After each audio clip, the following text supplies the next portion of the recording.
South আফ্রিকার batting বিপর্যয়ের সময় পঞ্চম উইকেটে মিলার আর ক্লাসেনের জুটি লিটন দাসের মিলারের ক্যাচ ধরার সুযোগ মিস করা, বাংলাদেশের ব্যাটারদের তাড়াহুড়ো নাকি আম্পায়ারের সিদ্ধান্ত, গতকাল কোথায় হেরে গেল বাংলাদেশ? সবাইকে স্বাগত জানাচ্ছি ডিবিসি নিউজের বিশেষ আয়োজন বেলামে ব্যাটে বলে বিশ্বকাপে, powered by Jamuna electronics, SSRM steel ও এডিএন টেলিকম। আপনাদের সাথে আছি সারা মাহবুব। আজ আমাদের সাথে স্টুডিওতে আছেন বাংলাদেশের সাবেক পেসার হাসিবুল হোসেন শান্ত এবং সঙ্গীত শিল্পী সৈয়দ শহীদ। আপনাদেরকে স্বাগত জানাচ্ছি আজকের আমাদের আয়োজনে যোগ দেওয়ার জন্য। শুরুতেই শান্ত ভাইয়ের কাছে যাব। শান্ত ভাই, একদম যে প্রশ্নটা আমার গতকাল থেকে মাথায় ঘুরছে, তাওহিদ হৃদয়ের যে আউটটা আম্পায়ার কলে আউট হলো, সেটার যদি প্রতিপক্ষে বিরাট কোহলি বা রোহিত শর্মা থাকতেন তাহলে কি আম্পায়ার এত দ্রুত সিদ্ধান্তটা নিতে পারতেন? Very difficult question. এটা আম্পায়ারই ভালো বলতে পারবেন, বাট আম্পায়ার ওনার মনে হয়েছে সেটা উইকেট স্টাম্পে লাগতে পারে। বাট যেটা হয় যে আম্পায়ার স্কলটা বেশি দেখা যায় যে অনেক সময় স্টাম্পের কোনো লাগলে এটা আম্পায়ার স্কলেই হয়, মানে 50% বলের।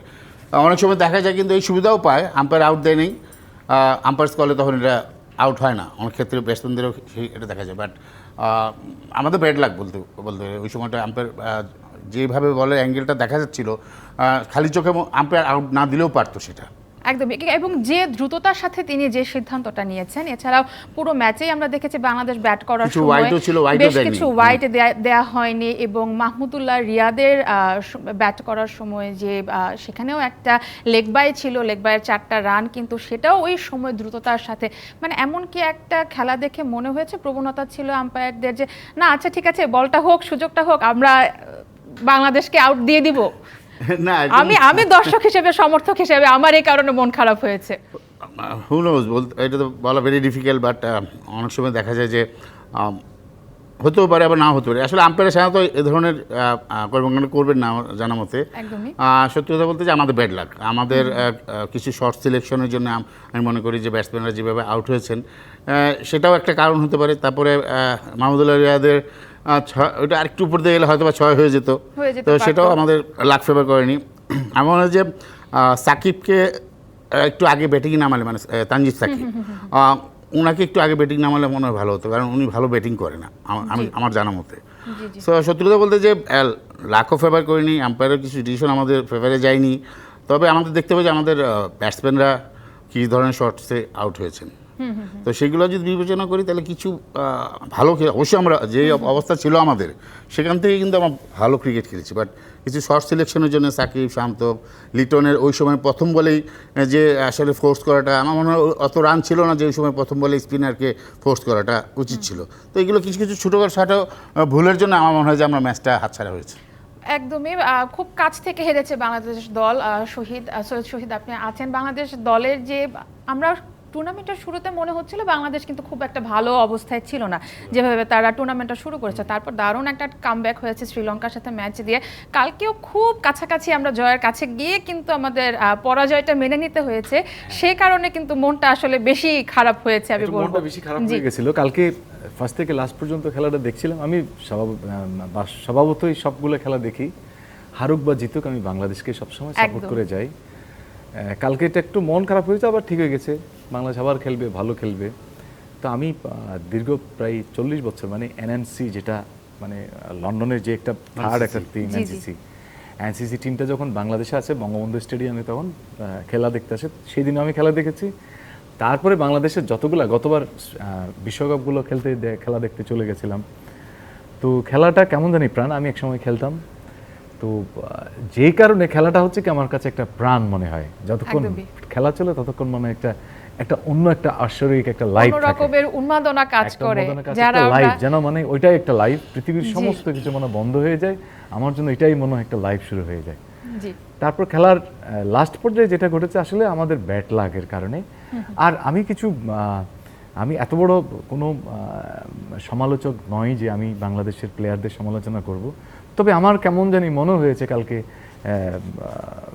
আমাদের প্লেয়ার যারা ভালো ফোর্স করতে পারেন, এই লাস্টের দিকে যখন সামান্য বল ছিল তখন আসলে আমি লাস্টে দিয়ে ছক্কা মেরে মানে দেশকে জিতাবো, ওইটা মনে হয় একটা টেন্ডেন্সি ছিল।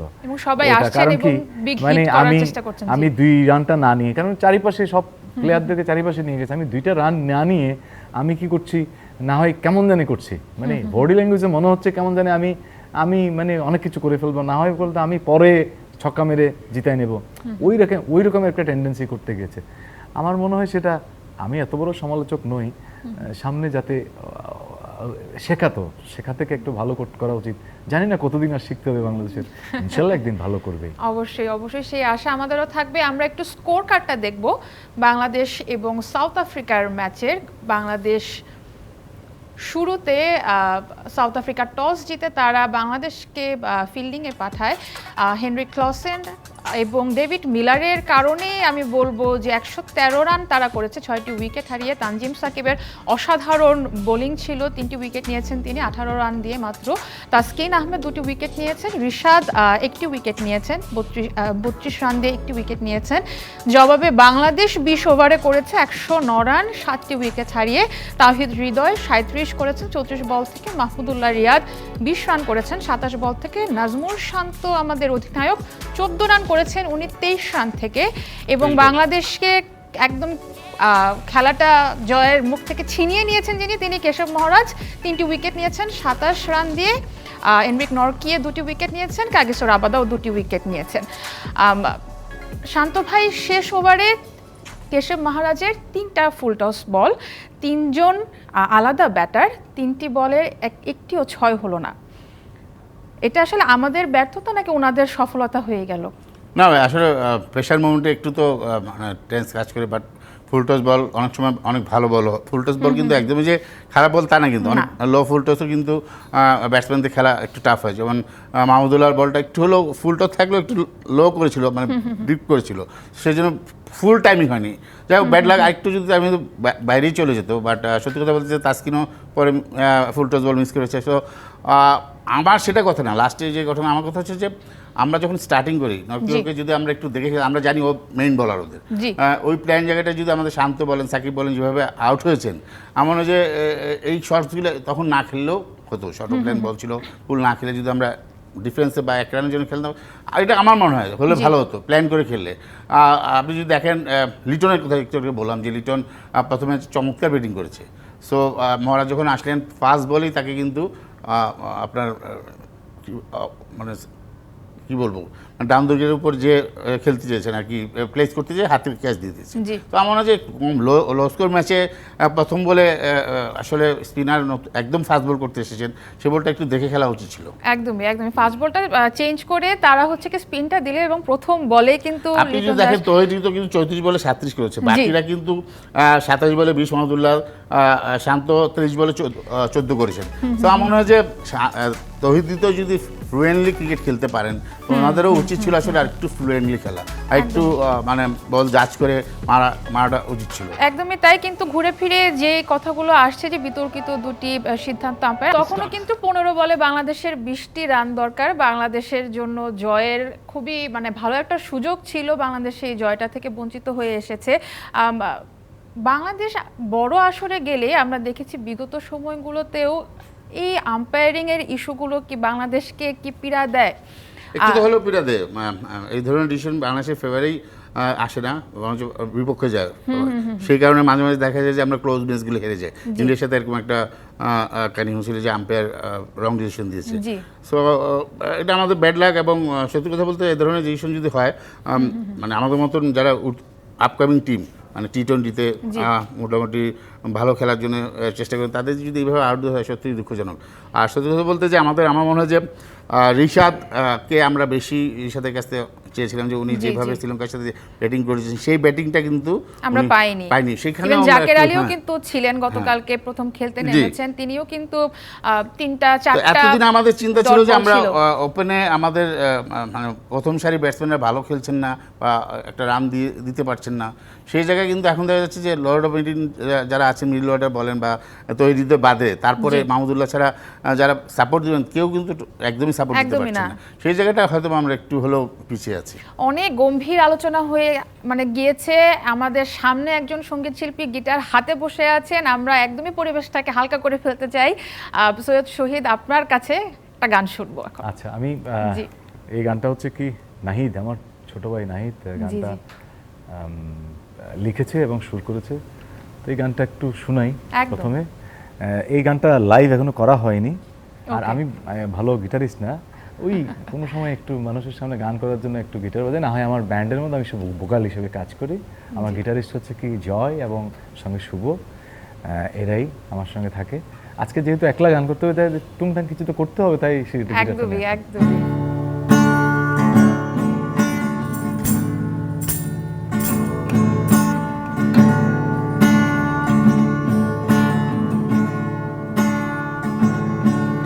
আমি সন্ধ্যের দিকে তাকিয়ে দেখি, সন্ধে আমার ব্যথার মতো রঙিন। আমি শহরের দিকে বুলিয়ে দু চোখ, জিজ্ঞেস করি কেমন যাচ্ছে দিন। আমি সন্ধ্যের দিকে তাকিয়ে দেখি, সন্ধে আমার ব্যথার মতো রঙিন। আমি শহরের দিকে বুলিয়ে দু চোখ, জিজ্ঞেস করি কেমন যাচ্ছে দিন। প্রিয় শহরে ছলো ছলো চোখে তাকিয়ে থাকে অন্যদিকে, বিষাদ মনে থাকে।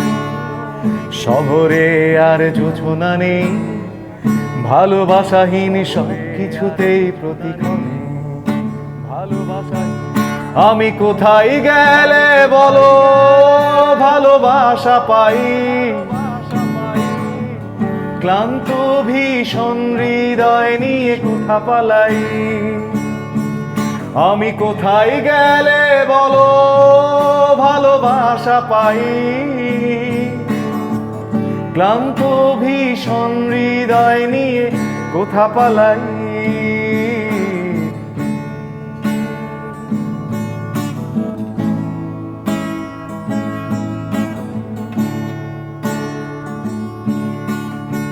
শুনেছি এই হিসেবি শহর ব্যথার রাজধানী আমার, বুঝে গেছি সন্ধ্যের পিঠে এক সমুদ্র হাহাকার। বুঝেছি হিমেলি শব্দ রাজধানী আমার, জেনে গেছি সন্ধ্যের পিঠে এক সমুদ্র হাহাকার। খুঁজেছি অনেক ঠিকানা তোমার মিলেনি কোথাও ঠাই। আমি কোথায় গেলে বলো ভালোবাসা পাই, ক্লান্ত ভীষণ হৃদয় নিয়ে কোথা পালাই। আমি কোথায় গেলে বলো ভালোবাসা পাই,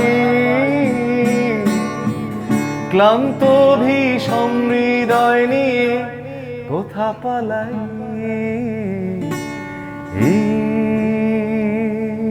অসাধারণ অসাধারণ। বাংলাদেশের হারের পরে আমি নিশ্চিত ঢাকা আসলেই ব্যথার রাজধানী হয়ে গিয়েছে।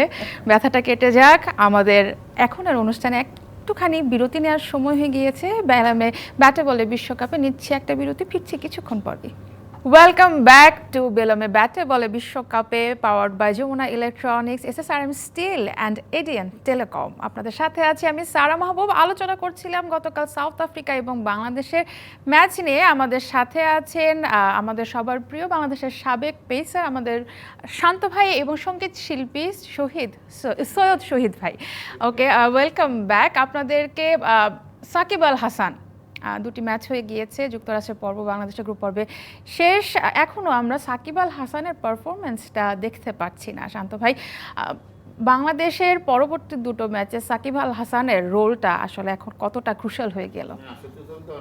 আর কি সাকিবকে আপনার হয় বোলিংয়ে ব্যাটিংয়ে খারাপ করলে বোলিংয়ে ভালো করে, বোলিংয়ে ভালো করলে ব্যাটিং খারাপ, যে কোনো একটা পার্ট পাওয়া যায়। এই দুটো ম্যাচে আসলে সাকিবকে হয়তো যেতেই পারে, এতগুলি ম্যাচ উনি খেলেছেন, এতগুলো মানে বিশ্বের 1 নম্বর উনি অলরাউন্ডার। দুটো ম্যাচ খারাপ হতে পারে, বাট ওনার মানে দুটো সাইড যদি একসাথে অফ ফর্মে যায়, সেটা কিন্তু আমাদের টিমের জন্য আসলেও বিপদ সংকেত। তো আমার মনে হয় যে ওয়েস্ট ইন্ডিজের পরে খেলা, সেখানে উইকেটটা সাধারণত দেখা যায় যে একটু হলো বাংলাদেশের উইকেটের মধ্যে স্পিন করে। তো আমার মনে হয় যে সাকিবের ওইখানে রোলটা ভেরি ইম্পর্টেন্ট। জি। তো তো ওনার যদি ব্যাটিং না হোক বোলিংটা উনি যদি ওনার মতন করতে পারেন তাহলে অবশ্যই বাংলাদেশের জন্য উপকার হবে। সো দুইটা ম্যাচে ওনার পারফরমেন্স না পাওয়ার জন্য কিন্তু আমাদের মানে একটা ম্যাচে তো আমরা মানে শ্রীলঙ্কার সাথে অল্প রান চেস করতে যাওয়া একটু হলেও কষ্ট হয়েছে। সাকিব যদি পুরোটা ব্যাটিং করতে পারতেন তাহলে এত কষ্টটা হতো না। লাস্ট ম্যাচে আপনি যদি দেখেন যেভাবে আউট হয়েছেন উনি যদি থাকতেন তাহলে আমাদের এই ব্যাক মানে হারাটা হতো না অন্তত। তো সাকিবের কাছ থেকে সবার আশা অনেক বেশি। উনি যতক্ষণ মাঠে থাকেন সবাই কিন্তু অনেক ভরসা নিয়ে থাকেন। তো আমার মনে হয় সাকিবের এরকম দু সাইডের পারফরমেন্স এই প্রথম আমি অনেকদিন পরে দেখলাম।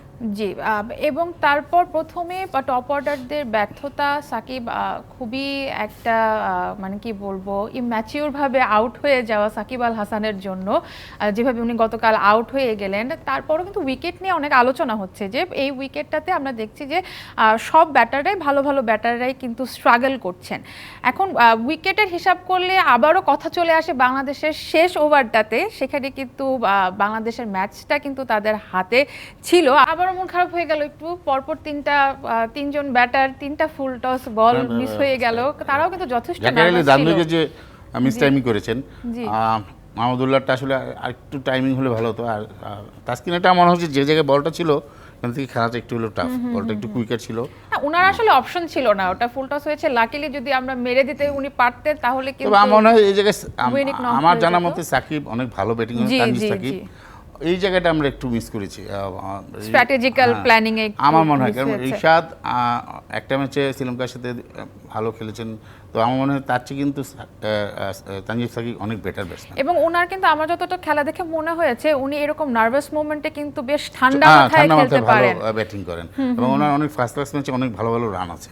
তো আমার মনে হয় তানজিম সাকিবকে যদি আগে দেওয়া হতো হয়তো শ্রীলঙ্কাটা দৃঢ় হতো, আমার একটা দৃঢ় বিশ্বাস।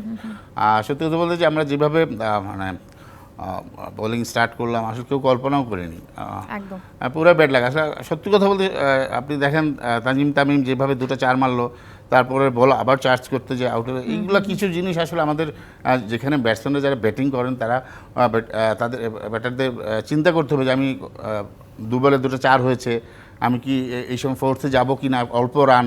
তো আমাকে আসলে অনেক বেশি আরও মাঠে থিঙ্ক করতে হবে। আমার মনে হয় এই জায়গায় চিন্তা ধারণাটা একটু হলেও আমরা দেখা যাচ্ছে যে কম করছি।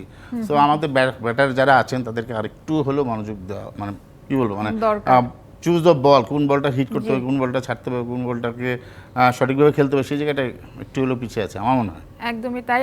সৈয়দ শহীদ, আপনি বলছিলেন যে বাংলাদেশের খেলা হলেই আপনি পৃথিবীর এ প্রান্ত ও প্রান্তে ছুটে যান। এই অনুভূতিটা কেমন আসলে বিদেশের মাটিতে যখন বাংলাদেশ অসাধারণ খেলে জিতে নেয় এবং কিংবা এই ধরনের ম্যাচগুলোতে হেরে যায়, দর্শক হিসেবে তখন অনুভূতিটা কেমন হয়? মানে জেতারটা বলবো না, জেতারটা হচ্ছে কি দুটোই শুনবো আমরা। আমার কাছে মনে হচ্ছে আমি যখন হাঁটছি আমি যেন বীরের বেশি হাঁটছি, মানে আমার দিকে কেউ তাকাচ্ছে না, মনে হচ্ছে আমার দিকে সবাই তাকাচ্ছে, আমি বাংলাদেশের মানুষ। ঠিক আছে, একটু সমস্যা হয় মাঝে মাঝে, আমার জিজ্ঞেস করে ভাই আপনি কি ইরানি অথবা বাইরের কিনা, মানে তুর্কি কিনা জিজ্ঞেস করে আমাকে, তুর্কি অথবা ইরানি বলে, কিন্তু আমি খুব প্রোটেস্ট করি, আই এম ফ্রম বাংলাদেশ। এবং আমি একটা ক্যাপ পরি, ক্যাপের সঙ্গে একটা ফ্ল্যাগের মতো থাকে যাতে সবাই বুঝতে পারে যে আমি আই এম ফ্রম বাংলাদেশ। এটা সবসময় আমি করি। দেশের বাইরে গেলে আমি একটা ব্যান্ড পরি, এই জায়গায় বাংলাদেশ লেখা। আর কারণ কি এটা আমার কাছে খুব মানে আমার কাছে খুব খারাপ লাগে, আমাকে যখন বলে, আমি যখন বাংলাদেশে বলি, আমি বলে না আপনি মনে হয় বাংলাদেশের না, তখন আমি খুব খারাপ ফিল করি। তো জেতার পরে অনেকবার জেতার সময় তো হয়েছিল আমার পক্ষে, তো বিভিন্ন জায়গায় হেঁটে গেলে মনে হতে মানে সবাই আমার দিকে তাকিয়ে আছে, আমি খুব প্রাউড ফিল করি তখন। কিন্তু মানে যখন জিতি নাই, লাস্টে একটা ম্যাচ পাকিস্তান এবং বাংলাদেশ ছিল মনে হয় কলকাতাতে, লাস্টের গত বিশ্বকাপে, ওয়ানডে বিশ্বকাপে। জি, তো খাইতে গেলাম, এই হোটেলের মধ্যে বয়রা বলে কি তুমি আপনারা কেন আসেন কষ্ট করে, আপনারা হাইরা গেছেন। মানে ভাতটা গলা দিয়ে ঢুকছিল না, মানে এত কষ্ট পাচ্ছিলাম। মানে বয়ের কথা, দোকান থেকে যেই দোকানের কাছ থেকে কিছু জিনিসপত্র নিই না, মানে হয়তো একটু শেভিং ক্রিম লাগে, ইয়ে লাগে, ও বলছে দাদা আপনি আপনারা আসলেন, আপনারা হেরে গেলেন।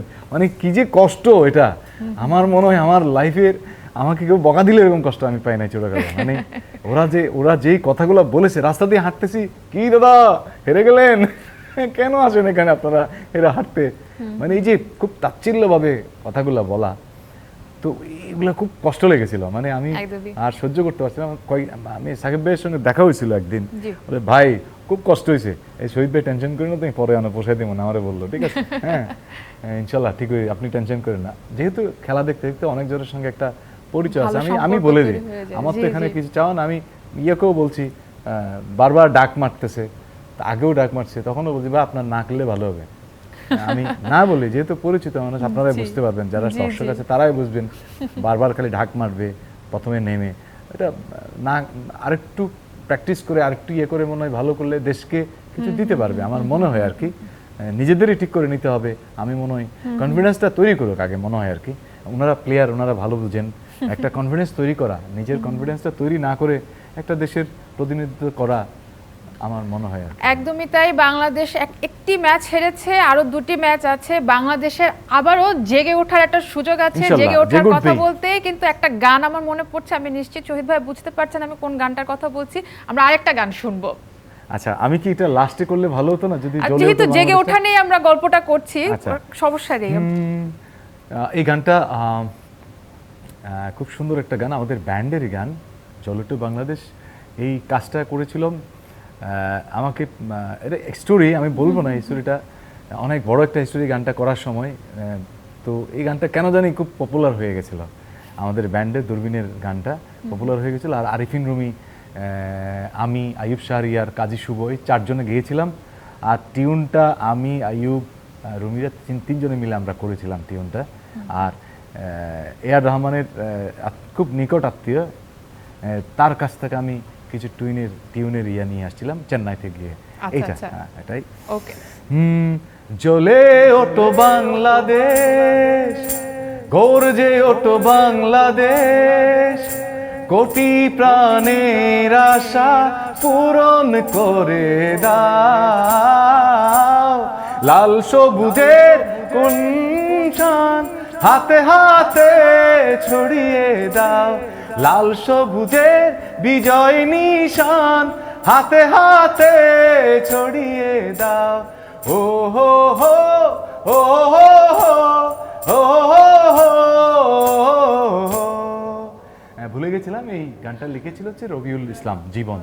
ওকে, আমাদের ওকে। আরেক মানে খেলা পাগল মানুষ আর কি। একদমই তাই, সকল খেলা পাগলরা আমরা আসলে বসে আছি এখন স্টুডিওতে। আমাদের সাথেই থাকুন, আরেকটা বিরতি নেওয়ার সময় হয়ে গিয়েছে। বেলামে ব্যাটে বলে বিশ্বকাপে ফিরছি একটুক্ষণ পর। ওয়েলকাম ব্যাক টু বেলামে ব্যাটে বলে বিশ্বকাপে, powered by Jamuna electronics, SSRM steel and ADN telecom. আপনাদের সাথে আছে আমি সারা মাহবুব। আমার সাথে আজকে স্টুডিওতে আছেন বাংলাদেশের সাবেক পেসার হাসিবুল হোসেন শান্ত এবং সঙ্গীত শিল্পী সৈয়দ শহীদ। আপনাদেরকে আবারও স্বাগত জানাচ্ছি। খুব সুন্দর একটা আড্ডা দিচ্ছিলাম আমরা, বাংলাদেশের ম্যাচ নিয়ে কথা হচ্ছিল। তবে আজ রাতে কিন্তু আরেকটা ম্যাচ আছে, আমরা দেখব পাকিস্তান এবং কানাডার একটা ম্যাচ আছে। রাত কিছুক্ষণ পরেই কিন্তু ম্যাচটা শুরু হবে রাত 8:30টায়। সেটাও কিন্তু নিউ ইয়র্কেই হবে, নাসাউ কাউন্টি স্টেডিয়ামে। পাকিস্তান এবারের আসরে যেভাবে খেলছেন এবং যে অবস্থায় আছেন, কি মনে হচ্ছে আজকের ম্যাচে কি হবে? আমার বলা ভেরি ডিফিকাল্ট, বিকজ কানাডাও কিন্তু খারাপ খেলছে না। জি। ইউএসের সাথে কিন্তু ওনারা 196 রান 96 বা 94 রান করেছিল। সো আমার মনে হয় যে পাকিস্তানের বোলিং অ্যাটাক ভালো, বাট তারা যদি বেশি রান করে ফেলে সেক্ষেত্রে পাকিস্তানের যে ব্যাটিংয়ের যে অবস্থা এখন, সত্যি কথা বলতে টাফ হবে। অ্যান্ড পুরোটা ডিপেন্ড করছে পাকিস্তান বোলিং অ্যাটাক কীভাবে তাদেরকে অল আউট করে। কানাডা কিন্তু ছেড়ে কথা বলবে না। কারণ প্রথম ম্যাচে কিন্তু তাদের ব্যাটিং শক্তিটা দেখিয়েছে, পরের ম্যাচে কিন্তু তাদের বোলিং সাইডের যে শক্তিটা, মূলত কানাডার কিন্তু বোলিং সাইডটাই অনেক বেশি শক্তিশালী।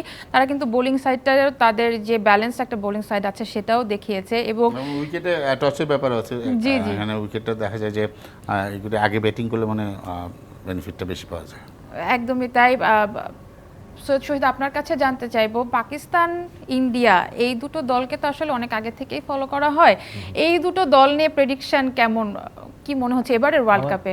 আমার কাছে মনে হচ্ছে ইন্ডিয়া একটু বেটার, তবে জি। পাকিস্তান তো জ্বলে উঠে লাস্টে দিয়ে। ভেরি আনপ্রেডিক্টেবল হ্যাঁ, টিম। হ্যাঁ, হ্যাঁ, জি ইন্ডিয়া বেটার একটু, কিন্তু পাকিস্তান হচ্ছে কি হঠাৎ করে জ্বলে ওঠে।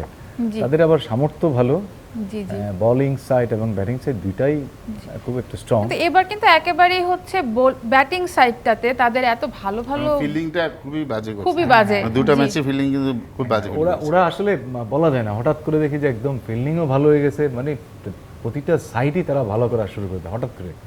সেটা আমি অনেকগুলা খেলার মধ্যে দেখেছি, মনে হচ্ছে মানে ওরা আর মনে হয় আর থাকবে না, জি না আবার ওরা ঘুরে দাঁড়িয়েছে। ওটাও হতে পারে হয়তো, কিন্তু ইন্ডিয়া বেটার মনে হয়েছে আমার কাছে। অবশ্যই তাই। আগামী কালও কিন্তু বেশ কটি ম্যাচ আছে। ভোর 5:30টায় কিন্তু শ্রীলঙ্কা এবং নেপাল মুখোমুখি হবে। গ্রুপ ডি এর জন্য ভেরি ইম্পর্ট্যান্ট ম্যাচ, কারণ হচ্ছে শ্রীলঙ্কা এখন একটি ম্যাচও জিতেনি। যদি তারা তাদের পরবর্তী দুটো ম্যাচে খুব ভালোভাবে জিতে যায়, বাংলাদেশের যদি কোনো আবারও অ্যাক্সিডেন্ট হয়ে যায়, সেক্ষেত্রে কিন্তু বাংলাদেশ পর সুপার 8-এ যাওয়াটা তাদের জন্য কঠিন হয়ে যাবে। তারপরে ভোর 6:30টায় অস্ট্রেলিয়া এবং নামিবিয়া খেলবে।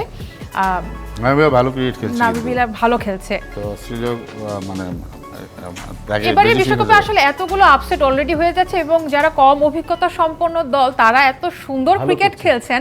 এক্স্যাক্টলি। আসলে সত্যি কথা বলতে কম অভিজ্ঞতা বল যারা টি-20 যদি রিল্যাক্স খেলতে পারে, একদম ফ্রি মাইন্ডে খেলা যায়, সেক্ষেত্রে দেখা যায় যে অনেক ক্ষেত্রে মিডিয়ার টিমগুলি ভালো খেলে। যেমন নামিবিয়া, ইউএসএ, কানাডা, ওদের মানে হারানোর কিছু নেই, এবং তারা এনজয় করছে।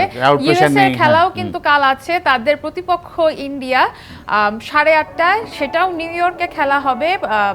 আমি বলবো সেমি ইন্ডিয়া টিম ভার্সেস ফুল ইন্ডিয়ান টিম। সেমি ইন্ডিয়া না, ঠিক ওয়ার্ল্ড ইন্ডিয়া ভার্সেস ইন্ডিয়া, সব দেশেরই আছে মোটামুটি, ইন্ডিয়া পাকিস্তান। জি জি জি, অধিকাংশ খেলোয়াড়ই ইউএসএ আসলে। আর ইউএসএ যেভাবে খেলছে, অসাধারণ একটা প্রতিদ্বন্দ্বিতা কিন্তু হতে পারে। ইউএসএ তাদের ক্রিকেটটাকে যতটা এনজয় করছে। ভালো, একদম নতুন টিম আসা ক্রিকেটের জন্য ভালো, কম্পিটিশন বাড়বে, খেলাও দেখে মজা পাবে। জি জি, একদমই তাই। খেলা নিয়ে কথা হচ্ছিল, আড্ডা হচ্ছিল, বাংলাদেশের খেলা নিয়েও কথা হচ্ছিল। বাংলাদেশের যুক্তরাষ্ট্র পর্বটা শেষ হলো, আমরা আশা করব ওয়েস্ট ইন্ডিজ পর্বে তারা হচ্ছে গিয়ে ফেরত আসবে। খুব ছোট করে যদি বলেন শান্ত ভাই, আমাদের হাতে সময় খুবই কম, বাংলাদেশের পরবর্তী প্ল্যানিংয়ে কোন জায়গাটায় খুব বেশি মনোযোগ দেওয়া উচিত? আমাদের তো মানে ডিফারেন্ট উইকেট, ডিফারেন্ট ওয়েদার, ওইখানে কী ধরনের উইকেট সেটার উপর নির্ভর করবে টিম সিলেকশন। আমার মনে হয় যদি একটু হলেও ওইখানে ব্যাটিং স্পিন বোলিংয়ের ফেভারটা থাকবে। সো আমার মনে হয় যে বলাররা যে পারফর্ম করছেন সেটা নিয়ে কোনো ডাউট নেই। স্পিন বোলিংটা যদি সাকিব ভালো বল করেন, ব্যাটিংটা আমাদের অবশ্যই উপরে সারি যারা ব্যাটসম্যান আছেন তাদের অন্ততপক্ষে একটা বড় পার্টনারশিপ স্টার্ট দিলে সেটা আমাদের জন্য অবশ্যই নেদারল্যান্ডের সাথে জেতার জন্য কাজে দেবে। সেটাই আশা থাকবে। প্রিয় দর্শক, বেলামে ব্যাটে বলে বিশ্বকাপে আজকের আয়োজনটা শেষ করছি। অনুষ্ঠানটি আমাদেরকে পাওয়ার করেছেন যমুনা ইলেকট্রনিক্স, SSRM স্টিল এবং এডিএন টেলিকম। তবে যাচ্ছি না, যাওয়ার আগে অবশ্যই একটা গান শুনবো। গান শুনতে শুনতে বিদায় নেব। আগামীকাল আবারও দেখা হবে একই সময়ে ডিবিসি নিউজের পর্দায়। হ্যাঁ, ওই গানটা এটা গাইতেই হবে শুনলাম। এটা হচ্ছে কি, আমি আর শুভমিতা গানটা করেছিলাম আমার নীলাম্বরী অ্যালবামের। আমি আর শুভমিতা গানটা করেছিলাম, আর এটা লিখেছে হচ্ছে কি অনুরূপ আইস, আর টিউন করেছে কি যে আরিফিন রুমি। আমি আর শুভমিতা করেছি আমার একটা সোলো অ্যালবাম নীলাম্বরীতে। তোমারই পরশে ভালোবাসা আসে মনেরই আঙ্গিনায়, নয়ন ভরে দেখি তোমায়, তবু বুঝি দেখার শেষ নাই। তোমায় ছেড়ে বহু দূরে যাব কোথায়, এক জীবনে এত প্রেম পাবো কোথায়।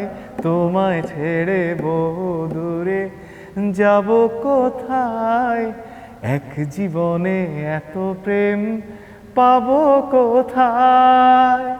Thank you.